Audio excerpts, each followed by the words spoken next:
Maria Pasta et donc je vais vous présenter une autre vidéo bien spécifique. Quel est mon jeu sur Game Boy Advance préféré? Vous connaissez tous celui-là, bien sûr. Pour les personnes qui sont nées dans ces zones-là ou qui ont découvert par leurs parents, leurs frangins, etc., etc., ou sur All Star, eh bien, il y a une version qui est sortie sur Game Boy Advance et c'est Mario Advance 4. La version japonaise et USA sont spéciales car ces deux ont, on va dire, un monde supplémentaire qu'il n'y a pas dans la version européenne, ainsi qu'un système de lecteur de cartes nommé le e-reader card. Si vous avez une version japonaise, vous devrez prendre une e-reader card japonaise avec les cartes japonaises. Si vous avez USA, une e-reader USA avec les cartes USA, évidemment le jeu USA. Vous êtes obligé d'avoir toute la même version pour que cela marche.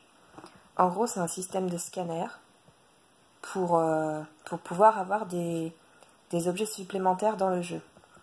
Que ce soit objets, vidéos de démo ou nouveaux mondes. Et les mondes dans le mode World si vous préférez, hein, moi je dis en anglais bien sûr, sont de plus en plus compliqués. Et je trouve que c'est beaucoup plus compliqué que les mondes d'origine. Donc pour ce faire, déjà vous aurez besoin de cartes. Moi évidemment que j'ai la version japonaise, j'ai réussi à me procurer quelques cartes japonaises sur eBay, mais très compliquées à trouver. Les anglaises sont plus simples, mais les gens les vendent souvent par lot. Pourquoi j'ai pris la version japonaise, me direz-vous? Parce que justement, cette version a beaucoup plus de choses à découvrir que sur la version USA. Je présente un petit peu les cartes.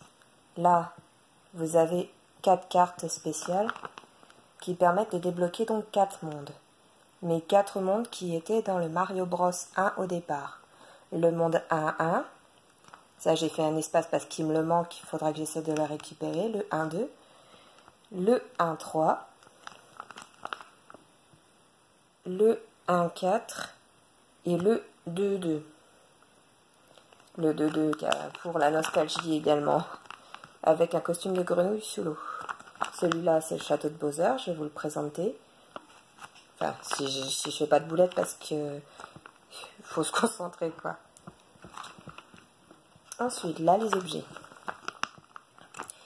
J'ai tout noté derrière, de toute façon. Celui-là est un objet bien spécifique, unique à la version japonaise. Trésor de Toad. Il donne 4 Blue Boomerang. 3 boomerangs bleus. Vous connaissez les frères Boomerang? Eh bien, à vous d'avoir leurs armes. Par contre, elle n'est pas facile d'utilisation. Et celui-là, vous pouvez également avoir l'objet dans la version US. Donne une plume pour avoir Mario Cap. Comme dans Mario World, vous pourrez avoir l'objet qu'il y a dans Mario World dans ce Mario Bros. Celui-là te donne les 8 objets qui sont disponibles dans Mario Bros 3 et 8 quoi. La grenouille, l'étoile, le champignon, la fleur de feu, la feuille, le tanuki, le frère marteau et une LP et j'ai déjà dit l'étoile je crois. Il y avait aussi la version à 10, mais j'ai préféré avoir les objets boomerang et plume à côté, car ce sont des objets bien spécifiques. Celui-là, il donne 5 LP. Celui-là donne une feuille. Et passons à des modificateurs de jeu. Sorti uniquement au Japon. Celui-là donne à la place de un champignon up, il vous transmet une lune de 3 vies. La lune, je pense qu'elle était disponible uniquement dans le Mario World. Et ça remplace dans les mondes normaux comme dans le e-World. Celui-là est disponible également dans la version US. Switch orange. Bon, ça c'était le Switch bleu. Switch orange. Il permet de changer les monstres en pièces une fois touchés avec des boules de feu. Comme dans le Mario World, si j'ai compris. Celui-là est également disponible en US. Le Switch blue-green. Il permet d'avoir des navets. Des navets dans le monde d'origine. Comme dans Mario Bros 2. Celui qu'on connaît. Parce qu'au Japon, il s'appelle Super Mario USA. Car le vrai Mario Bros 2, c'est The Lost Level, sorti au Japon. Et celui-là permet à Luigi d'avoir toutes ses capacités qu'il a dans Mario World. Ce qui fait les boules de feu vont plus loin. Et le fait quand il saute, ça le ralentit un peu en hauteur. Du coup, on va dire une partie un peu plus easy. Voilà, je vous ai présenté les cartes que j'avais. Je vais vous en présenter juste 2 avec l'appareil pour vous montrer comment ça fonctionne.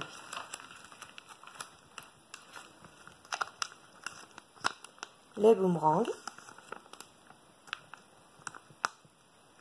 et les plumes. Les mondes. Donc j'ai récupéré une sauvegarde contenant les 32 mondes. Dans une partie normale en US comme en japonais, normalement on peut avoir que jusqu'à 32 mondes. Mais la version US qui est sortie sur la Wii U, vous pourrez trouver les 38 mondes intégrés. C'est-à-dire ceux qu'il y a en version japonaise et ceux qu'il y a en version anglaise. Et si vous le supprimez par erreur, ne vous inquiétez pas, ça supprimera juste les sauvegardes. Vous aurez toujours les mondes, car ils sont intégrés dedans. Et il existe un hack pouvant le récupérer sur la version GBA. Et je vous transmettrai ce hack si vous le souhaitez. Bon, même pas si vous le souhaitez, vous le récupérez si vous voulez, je le mettrai en descriptif à cette vidéo-là. Donc, pour ce faire, vous aurez besoin des cartes, comme j'ai dit, avec la version de l'œil reader, avec la version du jeu de la même version, ainsi que de 2 GBA, Game Boy Advance normal ou SP, les 2 marches. Celui-là, c'est le e-reader E+, car l'ancienne version japonaise, nommée le e-reader E, ne pouvait être lue sur la GameCube. Avec le lecteur de jeux de Game Boy, le Game Boy Player. Voilà, comme ça s'appelait. Donc, le logiciel.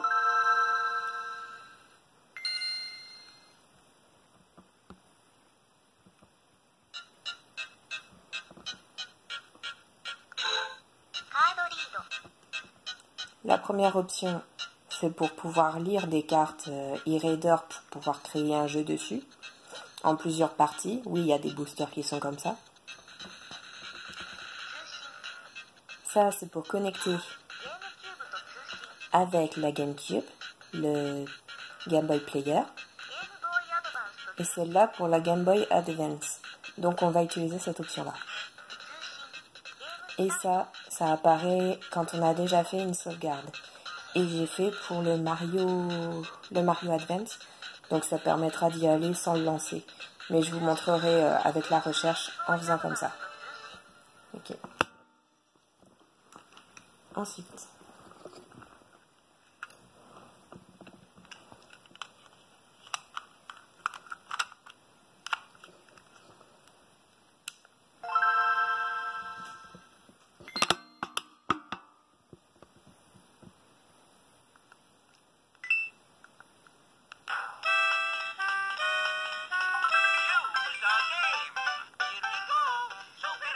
Et là, sur la version japonaise comme US, on ne peut pas changer la langue.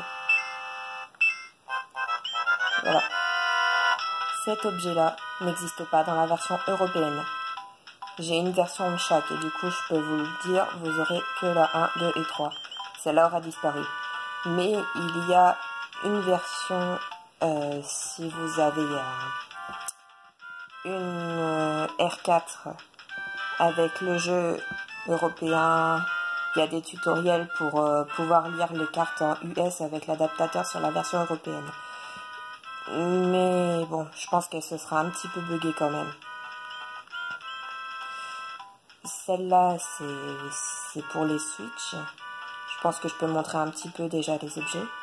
Je vais montrer vite fait parce que j'ai beaucoup de mal.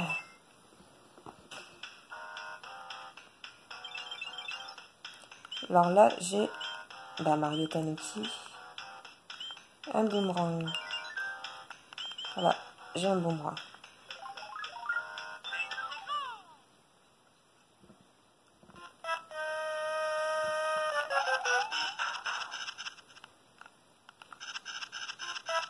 Non, ça les tue pas les squelettes.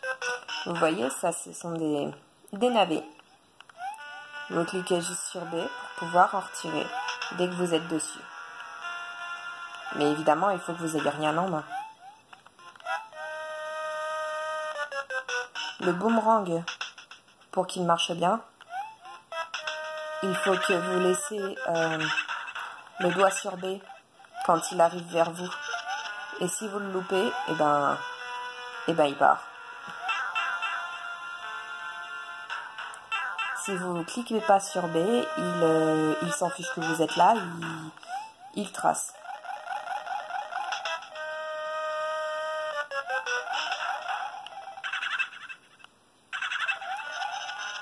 Et il faut le rattraper aussi.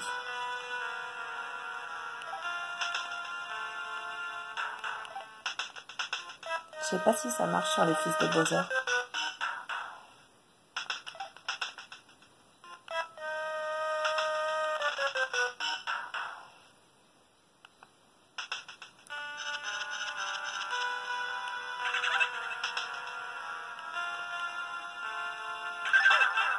Loupé. Ouh là, je suis bloquée.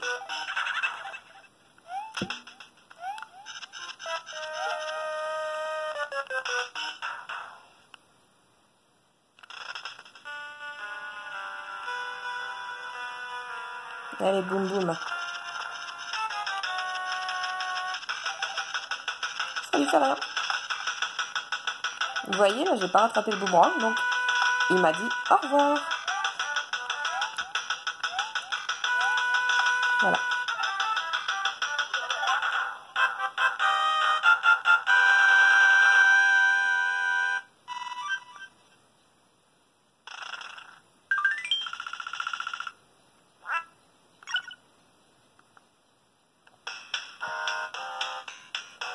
Donc Luigi, normalement, dans ce monde-là, il saute de façon normale. Comme Mario, en fait. Il pédale juste avec ses pieds, mais il n'y a pas d'effet spécifique. Et génial, une fleur de feu, je vais pouvoir vous montrer comment ça se passe.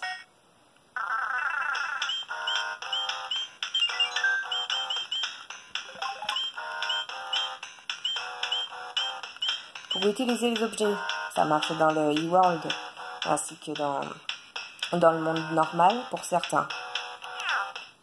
Là, ce sont les 4 e-switchers. Ouais, c'est ça. Le bleu, donc j'ai dit, c'est pour quand vous récupérez un champignon vie, ça devient une lune de 3 up. L'orange, pour quand on touche un monstre avec une boule de feu, ça devient une pièce. Le bleu clair, pour pouvoir avoir les navets les navets un peu partout, pour pouvoir les lancer sur les ennemis, comme les plantes, les herbes et tout. Et celui-là, c'est pour pouvoir avoir les capacités spéciales de Luigi. Égale le saut long,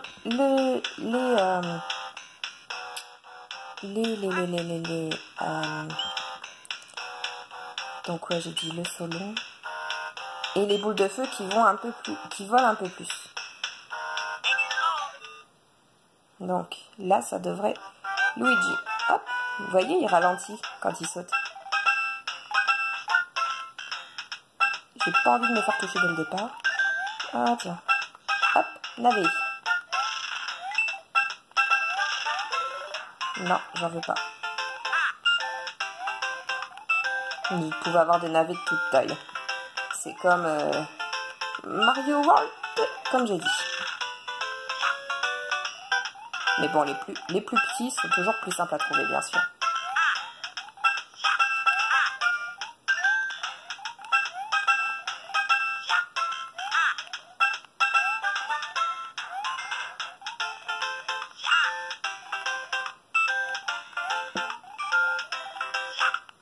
Il n'y a pas beaucoup de gros.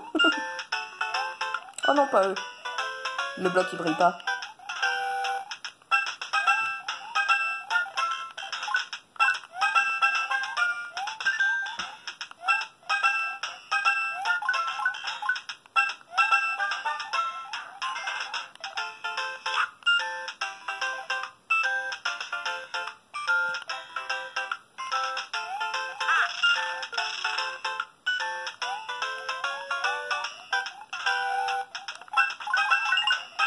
Là, vous voyez, j'ai fait...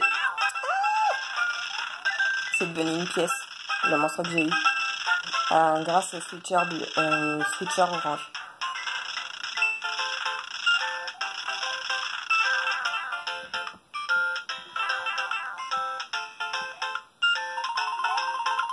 Loupé.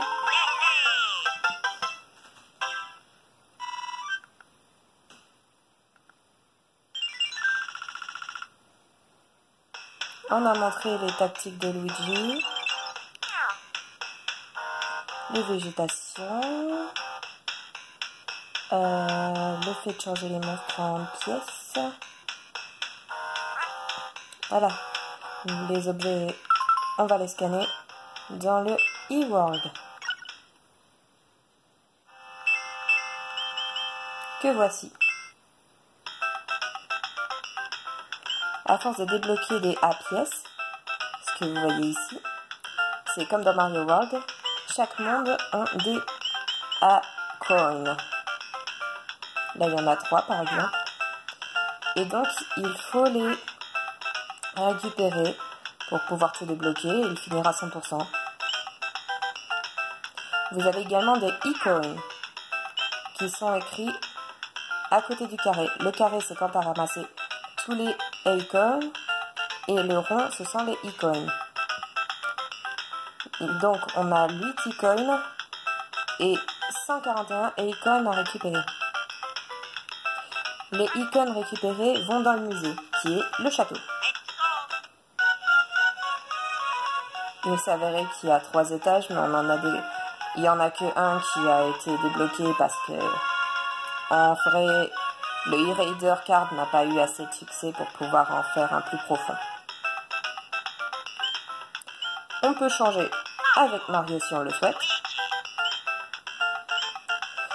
À force de récupérer des e-Raider coins, des A-coins, on débloque les champignons qui sont des mini-jeux, tous différents les uns que les autres.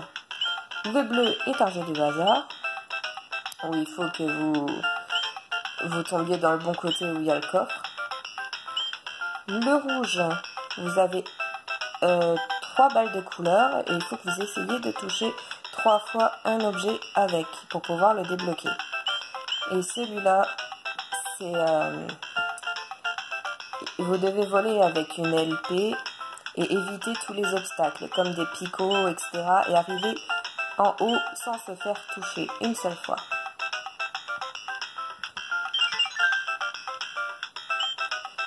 Je vais déjà montrer un petit peu, si je trouve un bon monde,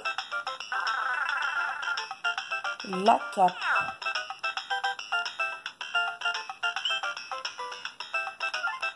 Et pour les mondes, comme j'ai dit, il y a un maximum de 32, sauf sur la version USA, sur la Wii U, qui a un hack qui existe sur la GBA, pour pouvoir avoir les 38 mondes. Mais sinon, c'est comme ça. Ce qui fait, les blancs, c'est ceux qui sont débloqués, je peux les faire quand je veux. où il y a un petit rectangle. Ceux où il n'y a pas de rectangle, je ne peux plus les faire parce que j'ai scanné une autre carte à la fin, c'est celle-là. Mais en les rescannant, je peux les refaire quand je veux. Celle-là, c'est la dernière que j'ai gardée parce que j'aime bien le monde. On va montrer un exemple. Le monde 1.4 de Mario Bros 1, mode classique. Allons-y. Par contre, la cape ne sert pas à grand chose ici. Vous pouvez planer juste en laissant le doigt sur A par contre. Donc c'est beaucoup plus pratique que la feuille.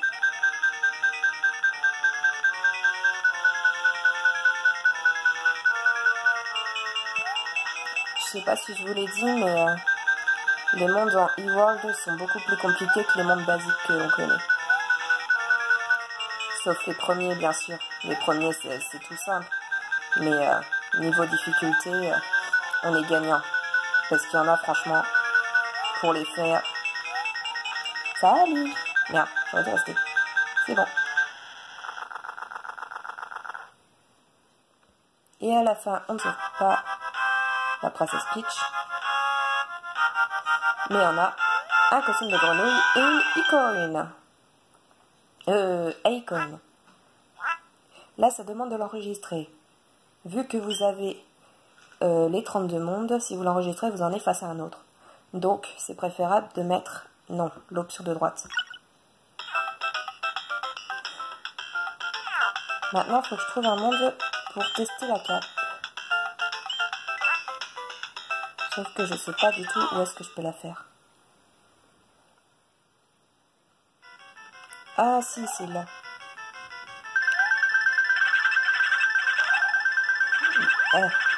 Vers le bas. Non, laissez le doigt sur B. Faut laisser le doigt sur B. On retourne là-bas. Donc, pour courir, on laisse le doigt sur B. On s'élance avec A. Mince. On accélère avec le sens inverse. Genre, là je vais vers la gauche, donc je fais piquer vers la gauche. Sinon, je vais vers la... Là je vais vers la droite, donc je vais vers la gauche pour planer comme ça. Et vous pouvez également donner des coups de cap.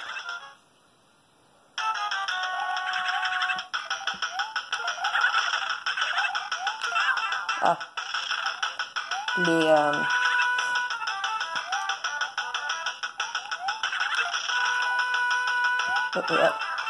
C'est obligé.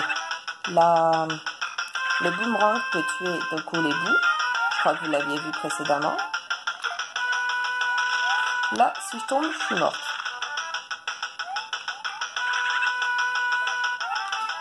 Ah.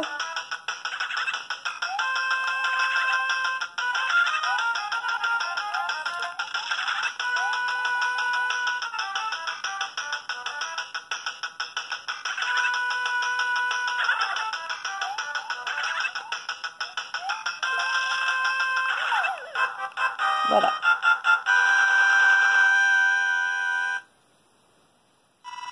Donc j'ai pas récupéré toutes les pièces et je l'ai fait avec Luigi.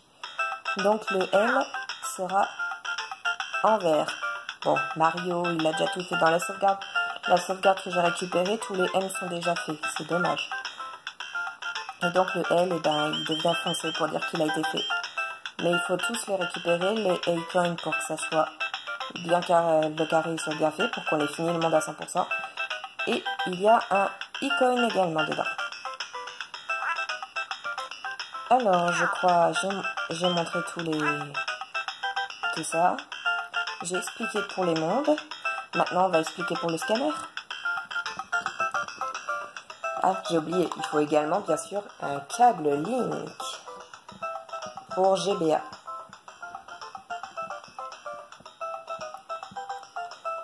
Le joueur 1, c'est celui qui a la cartouche. Donc, moi, sur le mien, c'est le plus fin. Le plus épais, ce sera le joueur 2. Si vous mettez le e-reader card en joueur 2, ça marchera pas. Donc il faudra changer le côté de câble.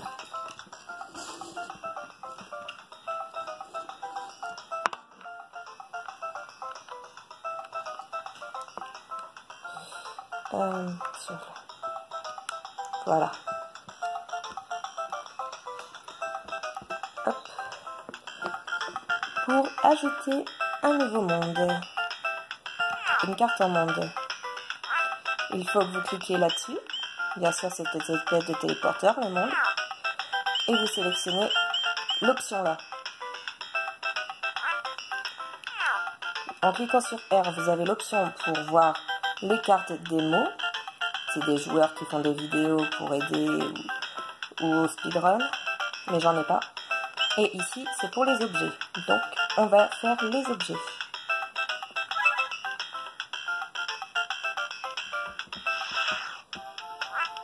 On met hoc.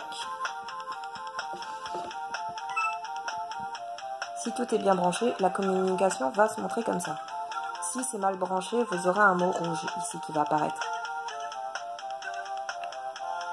Voilà, c'est en train de s'établir. Et il est de l'autre côté. Donc, on va scanner. La plume. Le code doit se faire du côté du logo. Pas trop lent, ni trop rapide. Voilà, donc là j'ai dû faire une boule. C'est assez compliqué à les capter. Il faut avoir un thème régulier.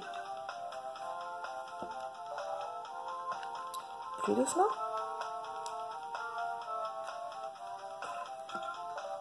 Non.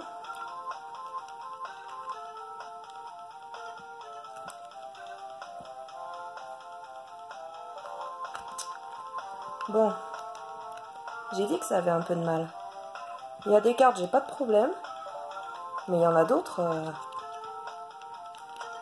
Après, j'ai laissé la sleeve, hein, c'est peut-être pour ça. Mais je veux les protéger.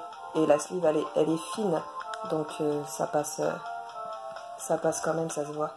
Voilà. Donc là, j'ai fait plus rapide.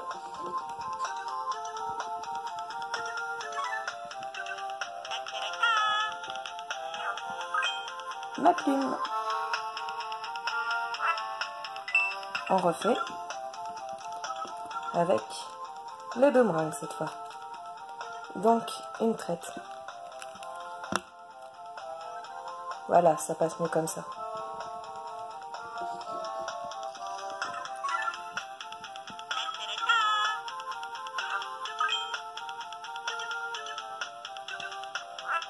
On va le refaire avec la plume.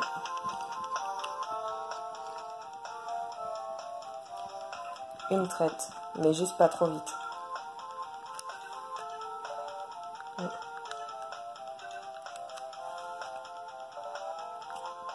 J'ai vraiment du mal. Hein. Trop vite.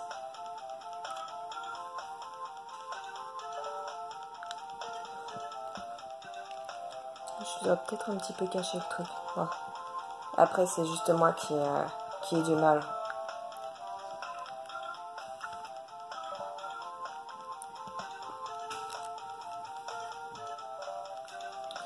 Et je sais pas pourquoi, j'avais moins de mal tout à l'heure. Yep.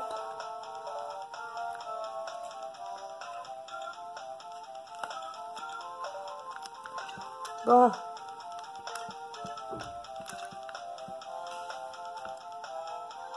Plus doux. Ouais, c'est ce que j'ai dit, ça dépend. Les codes, c'est cette petite barre là. N'essayez pas les photocopies, j'ai déjà essayé, ça marche pas. Les photocopies d'images ne marchent pas. On sait jamais parce que les codes sont visibles dessus. Et du coup, c'est dans mon inventaire. Je crois que j'ai tout présenté. Merci à l'Écureuil Noir pour leur guide sur Super Mario Bros 3, car c'est eux qui m'ont appris qu'il y avait des cartes et des effets spéciaux dans la version GBA sur japonaise et anglaise. C'est dommage que nous, Européens, on n'ait rien eu. Voilà tout. J'espère que cette vidéo vous aura plu et à très bientôt. Ciao, ciao.